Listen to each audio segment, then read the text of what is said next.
Oh, all right. Hello, everybody. Okay, we've got a few have rejoined us. I don't know what the problem is today. I'm just like on my laptop now. My normal setup isn't working for some reason. This isn't working. I'm not sure why I have such bad luck with these streams. But here we are again. We've got 25 people watching. I say that's about time to get things rolling again. Oh, we're up to 60. Okay, beautiful. We're all here. Sorry about that, guys. I'm not sure what's going on with all these streams. I'm gonna do a couple of tests, I think, and see if we can get things rolling again. But yeah, I have a few other orders of business here. Let me take a sip of this beverage. Yeah, it's good stuff. Okay, so yeah, yeah. We've got some exciting things on the way on the channel. I'm going to be, now that I'm in back home, now that I have got my regular setup, I can be a little bit more efficient with getting videos out. So for the past couple of months, I've gone down to 2 videos a week, just because I couldn't keep up with that sort of schedule with my laptop. Working on my laptop slows me down, and now that I've got like my regular PC, yes, I work on a PC, it makes it a lot easier for me to get stuff done. And because of that, 3 videos a week will be happening again pretty soon. I'm getting to the point where the supply of videos in my backlog is dwindling a little bit. We haven't gotten to the point where I have to slow things down more than that, but that might happen in the future. Normally what I do is that once a year I would go, or twice a year I would go on a big trip, go to another country, find a bunch of fruit, and then review a bunch of episodes worth of fruit reviews, and then post those over the course of many months.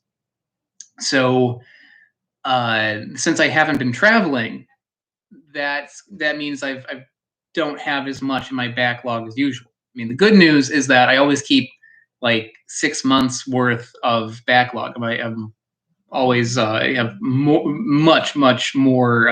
I always have like a lot of videos ready to go, but that little stockpile I have is getting a little bit lower. So I think what might happen is over time, if I'm running real low, if I get down to where I have only like 3 months of material, then what I'll probably do is go down to only 1 fruit video a week.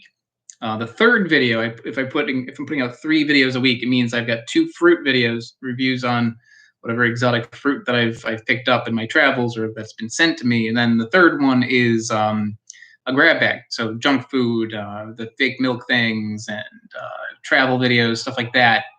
That would be the third one.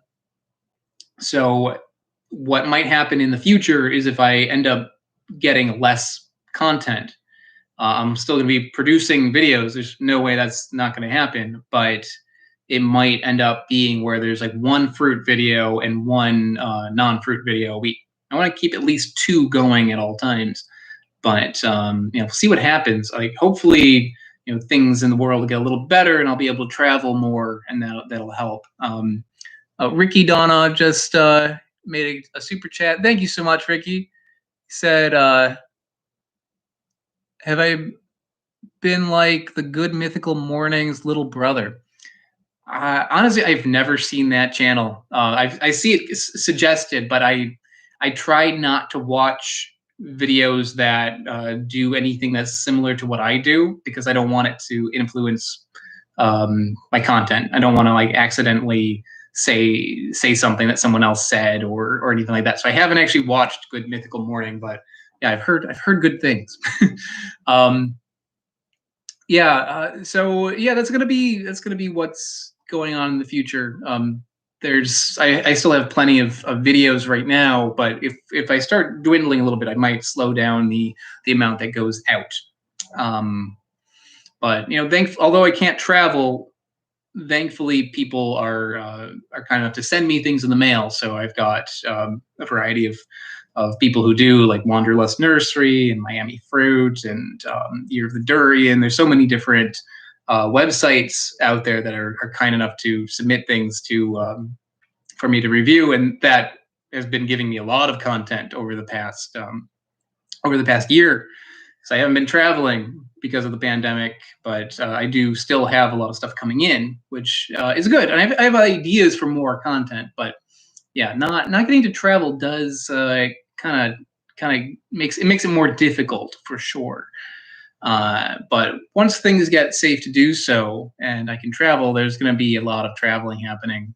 Oh my God, will there be a lot of traveling happening? I'm going to get so many things and get a lot of videos coming up in the future. But at least now we have the New Orleans videos to look forward to. There's a few of those coming up, so that'll be fun. The other thing that I wanted to talk about is my merchandising. Not just to plug merchandising, but because anybody who's wanted to buy anything from my web store, you haven't been able to for the past 2 months. So now it's back open, and I got a huge shipment of product. I got the biggest shipment of product that I've ever done. What I do is I know sometimes you watch a video and you see underneath the video there's different websites that you can order shirts through. I don't do that. I actually have it all in stock. I work with an independent shirt printing company that some friends of mine hooked me up with. He normally does band T-shirts, and yeah, he makes all of them himself. So he makes them for me, and I'd rather not support any like the big major printing companies. That's what a lot of people do. I'd rather put some money into the hands of a smaller shirt producing company. So I've been working with him this whole time. I've never used like Custom Ink or Redbubble or any of those major shirt printing services. And because of that, that ends up making the products cheaper, and it means I got a better profit margin. Because when you work with any of those major companies, they charge a lot of money because they do everything to order. So if you want one shirt, they will print one shirt and send it out. They don't have a stockpile. So when you're getting like a great quantity of things, it means that the price will be a lot lower. So I do that, and that means that it ends up making it more worthwhile for me to do, and also I can keep the prices cheaper for people who buy it. But because of that, my closet is just like brimming with T-shirts right now, and I've got a visual. I could actually show one of these while I talk. So if you haven't seen them, these are the main shirt that I have, the Durian anatomy shirt. I love these things. Get a lot of compliments on these like walking around. And when I made this, kind of like my thinking on it was to make a shirt that I would actually want to wear. And that way, it's good for two reasons. First of all, like if people are looking online, they're going to want to actually wear it. They don't want just like a picture of my face on a shirt. Maybe some people do, but like, most people want something else. They want something that kind of looks cool. So that's one reason I'm doing that. And also it worked out like if these shirts were not popular and nobody wanted to buy them, then I have a lot of shirts to wear because I like these. I like wearing them. I actually wear this one. So that's one of those. And yeah, for anyone that's wanted to buy a shirt but weren't able to, store is back open. And I'm thinking of like, I think maybe I'm going to actually discontinue a few things on the merch store. This shirt, honestly, does really well. I have this available in ladies' tank tops. Those do not. Hardly anybody buys the ladies' tank tops, so I think those are going to soon be discontinued. So if you ever wanted one of the ladies' tank tops of this design, you might want to hop on that. I made one last order, like a small order, just in case. But I think that's gonna go away. And same with my other design. I have also these ones, the Mandrake I gotta actually censor this. It's got, wait, look, gotta do a little censorship. Okay, so this actually has some very, very old time nudity on it, so I'm gonna cover that up. But this Mandrake shirt also, it's from like the 1500s, guys. It should be okay, but YouTube. Yeah, the Mandrake root shirt is also does okay. Oddly, a lot of people have recently been interested in this one. I feel like someone's put it on Pinterest or something because no one was buying this for a long time, and then all of a sudden, like over the past few months, people have been really interested in this one.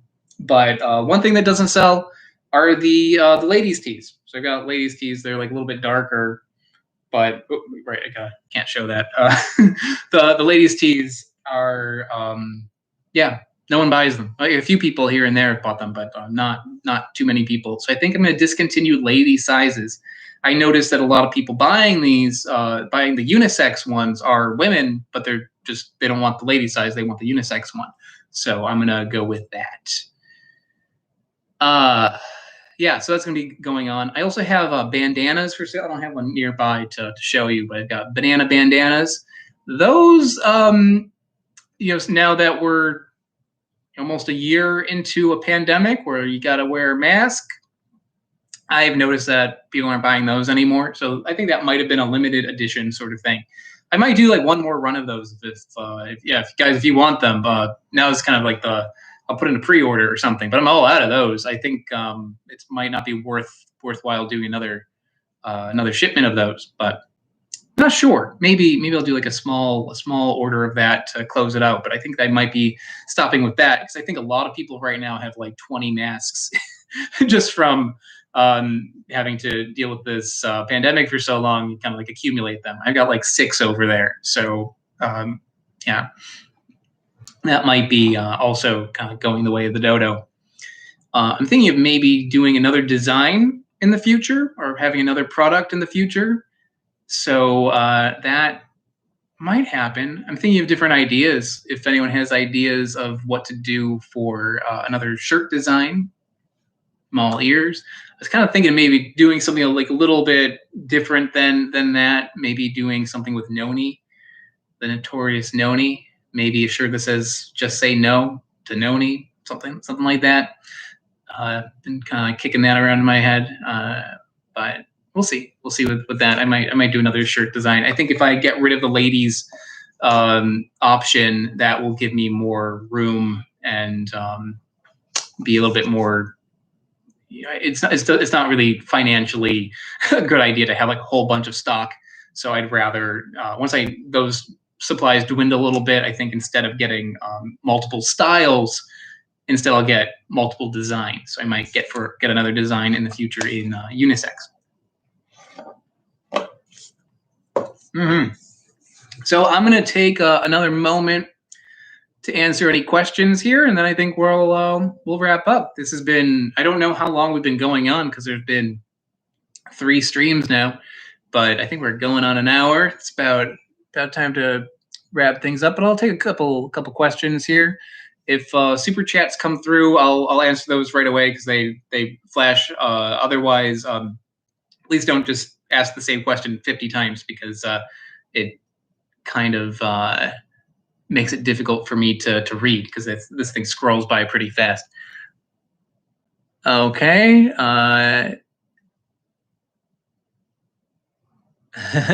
Oh, we've got Katie and Eric watching. They've got a fantastic channel. Banana Bandana, please send me an email, man. I'll send you one.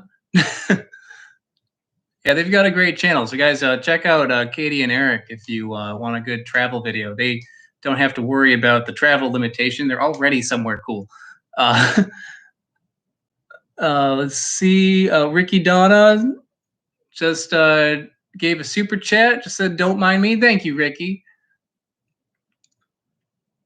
Madonna Fitzgerald just asked how much durians usually cost in the U.S. It ranges. If you're lucky enough to find them fresh, they tend to be between like $50 and $100. They weigh them by by pound, and they end up being kind of heavy. So I've seen them as cheap as like $9 a pound, $10 a pound for a fresh one, but those ones are kind of tricky. So if you're gonna get one, they might be 20 pounds, so you might be spending like $200 on a fruit. Depends how big it is. If you end up getting like a nice small one, it could be like 50, 60 bucks if you can find it. If you end up getting one frozen, they end up being like $2 or $3 a pound, but they taste like hot garbage. So you don't really want one like that. I mean, frozen ones that you get at an Asian supermarket.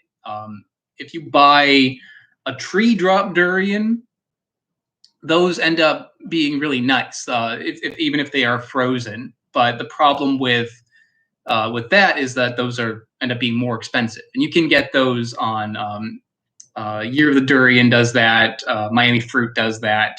You can get those online. They are frozen, but they end up tasting a lot better because they're properly ripened. And when you get one that's at a Asian supermarket where it looks like it's been frozen for 20 years, it might have been, and it's only one variety. Usually it's the Monthong durian, which are fine normally if you get like a nice fresh tree dropped one. But these are usually picked early and then ripened off the tree, and then they are frozen. So because of that combination, they end up tasting just like soggy onions and feet. Like it's not a good one. But you gotta do is you have to go to a place that's selling properly ripened ones, which you probably have to do that online. Every now and then I do see fresh ones for sale at markets in New York City, but those are going to be tricky to find unless you live in a major city with a very large, like Chinatown. I saw another super chat pop up. We've got Joe B said, "No more noni." Amen, man. Amen. Let's see. We've got Ender Animations asks, "Have I tried the thimbleberry?" Yes, thimbleberries are so good. Thimbleberries are like a raspberry relative, for those that don't know, that have a really big like opening to it. You know, like if you have like a raspberry, it's got that little teeny spot in it. Thimbleberries, it's bigger, so big that you can like kind of put one on your finger like a thimble, and they taste like like raspberry jam. They're like really, really strong flavor, kind of tart, but really, really nice. And it's something that you got to forage. You can't find those at supermarkets because they're like so thin that they deteriorate into nothing as soon as you pick them. You got to like pick them and then eat them within like a few hours. I do have a video of that. I ended up foraging some outside a friend of mine's house, and yeah, they lucky, very lucky they had it growing in their backyard. Kyle just did a super chat. Kyle D, thank you so much. He said, please try to find the Catholataxis fruit sometime. It's like a giant yew-berry with persimmon and pine notes. There might be some at the New York Botanical Garden. I'll look out for that, Kyle. The New York Botanical Garden, I might be on a special list for them because I don't want to get in trouble for picking anything at a botanical garden, but that's something to look out for. If it can grow there, that means it can grow somewhere else in New York, right? So I'll look out for that. I hope it's not poisonous like yew-berries. Yew-berries are tiny little fruit that grow on bushes. You've probably seen them. They're like little red berry, and they have a little opening in it so you can see the seed inside. Technically not actually a fruit because it's you can see the seed is technically an endosperm. And those things, although they are everywhere, they will kill you if you eat the seeds. If you eat like just a handful of those fruits and you chew through the seeds, you'll die. Don't do it. But the fruit on the outside, or whatever you want to call it on the outside, is sweet. Tastes okay. Fabienne Wicker asked if what I think of pomelos. Pomelos are great. Pomelos are like this big, like a kind of like a grapefruit, but if you took away the bitterness, just like nice and sweet, a little bit of tartness, and they're huge. Kind of expensive in around here. They end up being like $8 for just like one, but every now and then I'll cave in and buy one of those because they are quite good. The weird thing with pomelos is that like they're so big that you think you're getting a lot of fruit. And then when you cut it open, the pith on the inside is like that thick. So the fruit on the inside is only like this. It's about the same as like a regular grapefruit, but they look like you're going to get a lot of fruit. And if you're paying by the pound, you're paying for a lot of stuff that you're not actually going to eat. Well, you can candy it. You can candy the rind of it, and that's all right. But it's not really what you're going for usually when you pick up a pomelo. So those things they're very expensive, and a lot of what you're buying is not actually the flesh. I'll take a couple more. Kyle said that the Cephalotaxis seeds are edible. Good, that's great. Yeah, I'll definitely check that out then. Have I had candied pomelo rind? I have. It's good. I also have used pomelo in cooking to make like jams and stuff like that. What do I think of grapes with huge seeds? They were hard to get used to, so much that you didn't get used to them. Yeah, my grandparents used to have a little grapevine in their driveway. And I would go there and I'd pick those. I have kind of like a soft spot for grapes with seeds in them, just because I remember doing that, picking them and eating them, and learning the first time taking one of those, biting into it and expecting it to be seedless, and not knowing that grapes usually or originally had seeds in them. So when you bite through a grape, it would be like bitter, dry mouth, and like what is this? These grapes are bad. But then I learned like how you have to properly eat them and kind of like spit out the seeds when you do it. So I kind of have like a little bit of nostalgia for grapes with seeds in them, and they tend to have like a nice flavor too. And yeah, it's actually kind of interesting that seedless grapes are a fairly new thing. I was reading a biography on Fairchild, Douglas Fairchild, who traveled around the world collecting different specimens of fruit and brought them to the United States. So a lot of the fruit that we eat is actually from stuff that he brought over here. Like well over 100 years ago. And one of the things that he introduced were the seedless grape. So in the book, it kind of like recounts the story of like finding them and bringing them to the U.S. But before that, like any grape that you got here had these big seeds in them. So you'd have to get used to spitting those out. I think I'll take maybe 2 more questions. So make them good ones. Bottle Flips asks if I have TikTok. No, I'm not a fan, honestly. I can see how it could be useful, but I like doing long form things. I like being able to kind of like have a story arc with some of my videos and like go on in great detail about stuff. Like I saw every now and then someone will send me a TikTok video of a fruit, and it's always like you have to keep it so short. So it's like, here's a durian. Smells bad. Okay, let me eat a piece of it. Kind of tastes sweet, but a little garlicky. Okay, goodbye. Like it's not really useful for what I'm hoping to do. I want things to be a little bit more in depth than under a minute. So I think that's not useful for me.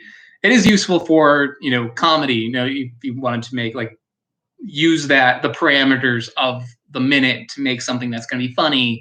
I can see kind of like the artistry in that, so I can kind of understand. But for like what I do, it's not really my avenue. All right, I'll take one more question, and I think we're gonna wrap things up. Although, like right now, we have more people watching. Now that I'm about to end, I think it probably was because I had to start the stream 3 times. What do I think of fermented or dried fruit? I didn't catch the name of who asked that because it went by too fast. Let me see if I can find it. It's gone. It's gone. But the question was, what do I think of fermented or dried fruit? I think fermentation is really interesting, guys. You can ferment anything, right? So I made like a fermented hot sauce a while ago that ended up being really good. And basically just like I collected a bunch of peppers and you like prepare it in a certain way with salt and make like kind of like a brine. You let it sit out and ferment, and that becomes hot sauce. And it does something different to the pepper when you do that. So it got me kind of thinking, like, what other things can you ferment? Like, what things can you pickle, and what does that do? So I think that might be something I'll explore a little bit more in the future at some of the supermarkets around here, at some of the European markets anyway, European supermarkets. They end up having like these crazy pickle aisles where it's like all these like fermented fruits and vegetables that you normally would not expect to see fermented, including like watermelon, like fermented watermelon, stuff like that. It's interesting to see stuff like that. So I think that might be an interesting avenue for me to go down in the future, to maybe like review a fruit and then being like, well, here's what it's like when you make fermented pickles out of it, or fermented hot sauce or sauce out of it. Charlie C asked if I've ever tried wine berries. That was a super chat. Thank you, Charlie. I